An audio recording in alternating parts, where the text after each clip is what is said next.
доктор Шомов. Тя е в Казанлъшката галерия. Откупено.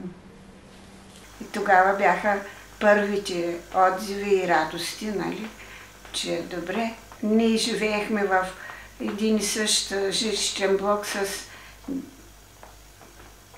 доста от преподавателите на гимназията и контактите бяха други. Да, освен рисуването и половината от тях бяха риболовци, ходиха за риба.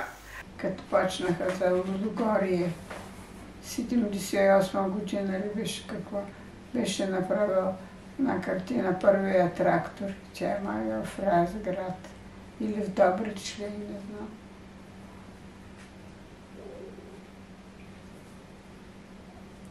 А в Плевенково беше подвиг, векове и не знам си какво.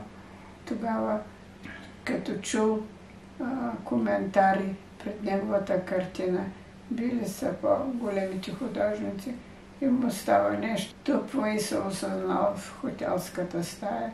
Радостта му не беше да вика, да кряка, той го приемаше някак всичко с усмивка и по-чувствителен беше на хвалби, като някой го похвалише, нали?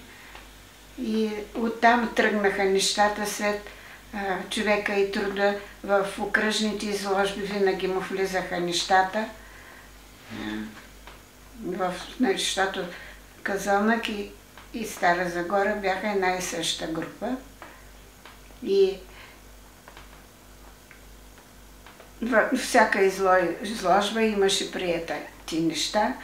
И тогава явно го може, не знам, дали по настояване само на Попчев или тогавашната шефка на културата, която беше.